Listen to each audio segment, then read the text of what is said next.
नमस्कार विद्यार्थियों। आज का जो हमारा प्रसार शिक्षा का टॉपिक है उसको सुनते ही आपका मन बड़ा ही प्रफुल्लित हो जाएगा और वह टॉपिक है कठपुतली पपेट शो। बिल्कुल, प्रसार शिक्षा में जो पपेट शो है वह एक बहुत ही रोमांचकारी, मन को प्रफुल्लित करने वाला और एक संदेश देने वाला साधन है, जिसको हम मनोरंजनात्मक रूप से इंटरेस्टिंग वे में हम कोई भी संदेश देना होता है उसे संदेश दे सकते हैं। साथ ही यह बच्चों के लिए, अशिक्षित के लिए, शिक्षित के लिए, जन समूह के लिए, सभी के लिए यह लाभदायक है और सभी के लिए यह उपयोगी होता है। सर्वप्रथम हम देखते हैं कठपुतली के कितने प्रकार है। मेरे ख्याल से आपको कठपुतली क्या होती है इसके बारे में बताने की आवश्यकता नहीं। कठपुतली एक ऐसा शो होता है जिसको हम कहानी के माध्यम से एक पर्टिकुलर मैसेज जो देना होता है जनसमूह में, किसी बात को जागृत करना होता है, किसी अंधविश्वास को मिटाना होता है, उसको किसी कहानी के माध्यम से हम जनसमूह को एक जगह बैठा के और कठपुतली के माध्यम से दिखाया जाता है। इसके अंदर स्थानीय भाषा का उपयोग किया जाता है, स्थानीय सरल भाषा का उपयोग किया जाता है। वहाँ के जो जीवंत मैसेज होते हैं उनको इसमें दिया जाता है। वहाँ के कलाकारों का, स्थानीय कलाकारों का उपयोग में लिया जाता है इसके लिए। कठपुतली हालांकि चलाना थोड़ा बहुत मुश्किल काम है, परंतु इससे मैसेज बहुत अच्छी तरीके से लोगों के द्वारा एक्सेप्ट कर लिया जाता है। अब हम देखते हैं कठपुतली के कितने प्रकार होते हैं। सबसे ये कठपुतली के जो प्रकार की बात करते हैं हम, इसका हम किस तरीके से शो में यूज़ करते हैं, किस प्रकार से इसको उपयोग में ले जाता है, उसके हिसाब से उसके प्रकार के बारे में बताया गया है। सर्वप्रथम है इसका हाथ की कठपुतली। हाथ की कठपुतली में केवल हाथों का उपयोग किया जाता है। जो भी जो कठपुतली होती है उसको हाथों पे लगा के और फिर उसका उपयोग किया जाता है।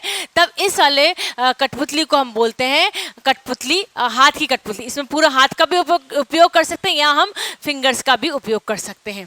नेक्स्ट है सूत्रों की कठपुतली। सूत्रों की कठपुतली बहुत ज़्यादा प्रचलित है। इसमें कठपुतली को धागे से बांध दिया जाता है और फिर उसको जिस हिसाब से घुमाना जाता है, जो कराना चाहते हैं हम, उसके हिसाब से उसको कठपुतली को वो पात्र का रोल कराया जाता है। छड़ की कठपुतली, जैसे कि नाम से इंडिकेट है, छड़ की कठपुतली में हम छड़ के उपयोग से कठपुतली का मूवमेंट कराए जाते हैं। छाया की कठपुतली सबसे ज़्यादा डिफिकल्ट होती है, क्योंकि इसके अंदर डायरेक्ट कठपुतली ना दिखाए जाके कठपुतली की जो छाया होती है उसका उपयोग में लेते हैं और उसका उपयोग से जो भी मैसेज देना होता है, जो भी कहानी बनानी होती है, उसका बनाते हैं। बच्चों, जब हम कठपुतली की बात करते हैं तो कठपुतली में हम एक कहानी बनाते हैं, एक पटकथा बनाते हैं, जैसे कि आप मूवीज़ में देखते हैं। उस कहानी के माध्यम से कोई भी मैसेज देना होता है, वो मैसेज दे जाता है। यह थोड़ा डिफ़िकल्ट होता है बनाना, परंतु इसके बहुत सारे फ़ायदे भी हैं। इसको बनाते समय आप किन किन बातों का ध्यान रखेंगे इस बारे में हम देख लेते हैं। सर्वप्रथम, इसमें कहानी के उचित पात्र होने चाहिए।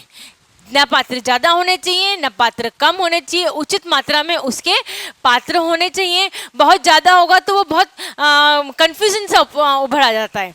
इसलिए कहानी के जितनी भी कठपुतलियाँ आप लेंगे उसका एक अहम रोल कहानी में होना बहुत ही आवश्यक है। कहानी है जो बहुत ज़्यादा लंबी भी नहीं होनी चाहिए, बहुत ज़्यादा छोटी भी नहीं होनी चाहिए। छोटी होगी तो लगभग जो आप मैसेज देना चाहते हैं वो उतना मैसेज पहुंच नहीं पाएगा, और बड़ी होगी तो थोड़ा बहुत बोरी अच्छी होने लग जाती है। तो कहानी का उचित समय होना चाहिए कि इतना लिमिट में हम कोई मैसेज देना चाहते हैं, हम उस मैसेज को दे सकते हैं। कहानी के पात्र बहुत ही इम्पोर्टेंट रोल पैदा करते हैं, क्योंकि और हम जब कहानी के पात्र लेते हैं तो हमारे आसपास जो कहानी होती है, वो जो सच्चाई होती है, उनमें से ही कहानियों को उठा के और उनके सामने समक्ष प्रस्तुत करते हैं। तभी उन जो ग्रामीण क्षेत्र में रहने वाले लोग हैं उन्हें ज़्यादा अच्छे तरीके से समझ में आता है, क्योंकि वह स्थानीय लोगों के बारे में ही बताया जाता है। नेक्स्ट, इसमें ध्यान रखने योग्य बात है कि इसमें अगर हम स्थानीय भाषा का उपयोग करेंगे तो लोगों को ज़्यादा समझ में आएगी। जो भी पात्र आपका शिक्षा ग्रहण कर रहा है उसकी भाषा में बोला जाएगा तो उसको ज़्यादा अच्छी तरीके से समझ में आएगा, कोई भी मैसेज वो अच्छी तरीके से ग्रहण कर पाएगा। साथ में ही कहानी का रोचक होना बहुत ही आवश्यक है। कहानी का रोचक होने से तात्पर्य है कि नेक्स्ट क्या होने वाला है, ये नहीं कि हाँ हमें पता है ऐसा होता है। तो वो जो कहानी जो देख रहा है वो कहानी पूरी तन्मयता से नहीं देख पाएगा। हम ये चाहते हैं कि जो हमारी कहानी है उस कहानी को बच्चा अच्छी तरीके से देखे, अच्छी तरीके से समझे। तो जो शिक्षा ग्रहण कर रहा है वो उसको रोचक बनाना चाहिए कि वो अच्छी रोचकता से उसको कहानी को देखे। नेक्स्ट है, कहानी में कहीं भी रुकावट नहीं होनी चाहिए। जब आप पपेट शो कर रहे होते हैं तब ये इस बात का ध्यान रखा जाए कि पपेट शो में कहानी के बीच में 10 मिनट का ब्रेक हो गया या कहानी का लिंक टूट गया, इस तरह का ना तो लिंक टूटना चाहिए, नहीं भी किसी तरीके का ब्रेक होना चाहिए। क्योंकि एक बार जो रोचकता टूट जाती है, इंटरेस्ट टूट जाता है, कहानी में कंफ्यूजन आ जाता है, तो दोबारा उसको लिंक बैठाने में प्रॉब्लम आती है, दिक्कतें आती हैं। इसलिए कहानी में कहीं पर भी किसी भी तरह की रुकावट नहीं होनी चाहिए और जहाँ तक हो सके स्थानीय व्यक्ति का ही बोलने में उपयोग लेना चाहिए। वो इसलिए स्थानीय व्यक्ति की सहायता लेनी चाहिए क्योंकि वो जो स्थानीय भाषा है, वो स्थानीय बोली है, वो बोली जा रही है, वहाँ पे भी बोली जा रही है और पपेट शो में भी बोली जा रही है। तो लोगों को ज़्यादा अच्छी तरीके से समझते लगता है कि ये हमारे बीच का ही कोई व्यक्ति है, हमें ही कोई समझा रहा है। क्योंकि हमारे ही बीच का व्यक्ति हमें ही कुछ समझा रहा है तो वो ज़्यादा अच्छी तरीके से ग्रहण कर लिया जाता है। इसलिए किसी भी लोकल व्यक्ति का सहयोग लेना इसके अंदर बहुत ही आवश्यक होता है। अब हम देखते हैं कठपुतली से हमें क्या क्या लाभ होते हैं। सर्वप्रथम इसमें मनोरंजनात्मक तरीके से ज्ञान देते हैं। यदि ज्ञान अगर किसी भी व्यक्ति को प्रेशर पूर्वक ज्ञान दिया जाता है तो कि नहीं आपको इस तरीके से ऐसे पढ़ना है, तो वो थोड़ा बहुत कम समझ में आता है। वहीं अगर हम खेल के रूप में, मनोरंजन के रूप में अगर किसी चीज़ का ज्ञान देते हैं तो मनोरंजन के तहत ही उस व्यक्ति को उसकी चीज़ें समझ में आ जाती। इसलिए कठपुतली का जो शो है वह मनोरंजन तरीके से ज्ञान को बांटता है। स्थानीय जन एवं भाषा का उपयोग, हम बार बार रिपीट कर रहे हैं कि जो कठपुतली है इसके अंदर हम कौन सी भाषा का उपयोग करते हैं, स्थानीय भाषा का उपयोग करते हैं, स्थानीय लोगों का उपयोग करते हैं। चूंकि इसके अंदर स्थानीय भाषा का और स्थानीय लोगों का उपयोग करते हैं इसलिए शिक्षा ग्रहण करने वाला इसे तुरंत ग्रहण कर लेता है। अच्छा, इसके अंदर जब हम कठपुतली की बात करते हैं, आपने देखा भी होगा कठपुतली का शो, तो इसके अंदर गीत, संगीत और प्रकाश का प्रभाव होता है। लोकल गीत ले लेते हैं, लोकल संगीत ले लेते हैं और फिर उसका जो प्रभाव पड़ता है और जो लोकल गीत और लोकल संगीत लेते हैं उसके अंदर हम जो मैसेज देना चाहते हैं उसको भी इंक्लूड कर देते हैं, 2-4 लाइनें। ठीक है, अब वो लाइनें भी इंक्लूड हो गई है तो वो और लोगों को इंटरेस्टिंग दिखा रहा है और दिमाग पे अमिट छाप छोड़ देता है। सबसे इंटरेस्टिंग बात यह है कि ये अशिक्षित लोगों के लिए और बच्चों के लिए सबसे उपयोगी प्रसार शिक्षा का साधन है। अशिक्षित लोगों के लिए आप कभी भी कोई भी लिखित सामग्री का उपयोग नहीं कर सकते हैं। उन्हें कठपुतली के द्वारा या प्रदर्शन के द्वारा ही या बोल के ही आप उनको चीज़ें समझा सकते हैं। कठपुतली एक ऐसा माध्यम है जो बच्चों को बड़ा इंटरेस्टिंग लगता है। नो डाउट हमें भी बड़ा इंटरेस्टिंग लगेगा, पर हम जब बच्चों की बात करते हैं बच्चों को ये बहुत ही इंटरेस्टिंग लगेगा और मनोरंजन भी होगा उसके साथ में और उन्हें ज्ञान भी मिल जाएगा। सेम पॉइंट्स होते हैं अशिक्षित व्यक्तियों के लिए, क्योंकि अशिक्षित व्यक्तियों के लिए लिखित कोई सामग्री आप देना चाहेंगे तो वो उनके लिए उपयोगी नहीं होता है। पपेट शो एक ऐसा साधन है जो उनके लिए बहुत ही ज़्यादा उपयोगी साबित होता है, क्योंकि स्थानीय भाषा में बोला जाता है, स्थानीय संगीत का प्रयोग किया जाता है, इसके अंदर स्थानीय व्यक्तियों का प्रयोग किया जाता है, इसलिए यह दिमाग पे अमिट छाप छोड़ जाता है। साथ में ही इसके अंदर हम किसका मनोरंजन का इस्तेमाल करते हैं, मनोरंजन के रूप में हम उनको ज्ञान देते हैं, इसलिए वो दिमाग पे गहरी छाप छोड़ देता है। जब भी हम समूह चर्चा की बात करते हैं, समूह के लोगों की बात करते हैं, तो ग्रुप में यदि हमें किसी बात की शिक्षा देनी है, किसी बात की विषय वस्तु के बारे में चर्चा करनी है, तो निश्चित रूप से कठपुतली का जो शो है वह एक पर्टिकुलर समूह के लिए बहुत ही अच्छा उपयोगी साधन होता है। हर प्रसार शिक्षा की जो साधन है उसमें कुछ पॉजिटिव पॉइंट है, कुछ नेगेटिव पॉइंट है। तो इसके हम जो पॉजिटिव पॉइंट देख लिए, अब हम इसके नेगेटिव पॉइंट्स की तरफ देखते हैं। सारे के सारे संदेश, सभी संदेश जो भी हम होते हैं, जैसे टेक्निकल जानकारी देना, वो हम पपेट शो के थ्रू नहीं दे सकते। बहुत सारी ऐसी जानकारियां होती हैं जिन्हें हम पपेट शो के थ्रू नहीं दे सकते हैं।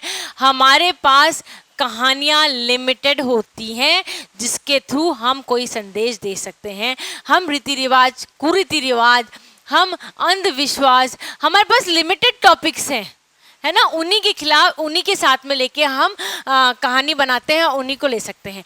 कुछ टॉपिक्स ऐसे होते हैं जिनके बारे में आप चाहें तो भी आप कठपुतली के द्वारा संदेश नहीं दे सकते हैं, यानी हमारी जो विषय वस्तु होती है वह हमारे लिमिटेड होती है। नेक्स्ट हम बात कर रहे हैं कथा, हमारी जो होती है, कहानियाँ जो हम बनाते हैं, उसका जो विषय होता है वह भी लिमिटेड होता है। इन विषयों के ऊपर ही दे सकते हैं हम कठपुतलियाँ का शो कर सकते हैं। काफ़ी सारे विषय इस प्रकार से होते हैं जिनके बारे में हम कठपुतली का शो नहीं कर सकते हैं। सबसे इम्पोर्टेंट इसके लिए तैयारी के लिए पर्याप्त समय चाहिए होता है, क्योंकि हमें एक तो विषय वस्तु चुनाव करना है, विषय वस्तु चुनाव करने के बाद उसकी हमें कहानियाँ बनानी है, वो कहानी बनाने के पश्चात हमें उसके जो पात्र हैं, नायक हैं, नायिका है, उनका चयन करना होता है। फिर कहानी बन गई आपकी, सब कुछ हो गया, उसके बाद आपको बार बार कठपुतली की प्रैक्टिस करनी पड़ती है। इसके लिए हमें काफ़ी पर्याप्त समय की आवश्यकता होती है।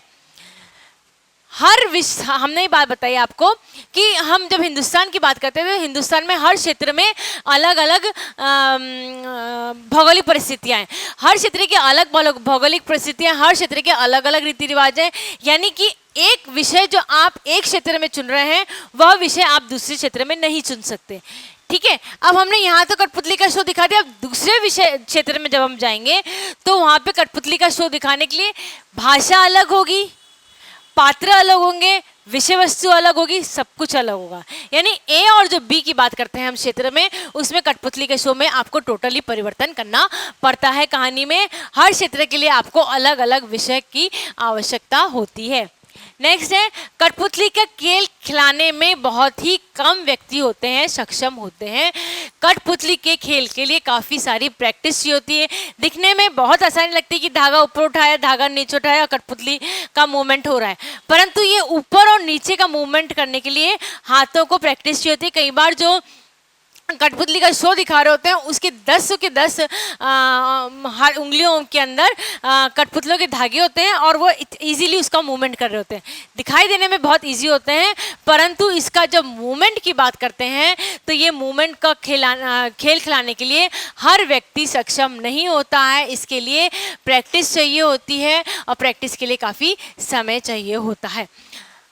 काफ़ी सारी हानियां हैं, परंतु इसके हानियों के बाद भी हम इसका बहुत उपयोग करते हैं, क्योंकि यह एक बहुत ही अच्छा प्रसार शिक्षा का साधन है। इससे शिक्षा, कोई भी विषय वस्तु के ऊपर शिक्षा दी जा सकती है, कोई भी मैसेज आसानी से दिया जा सकता है, क्योंकि ये स्थानीय भाषा में होता है।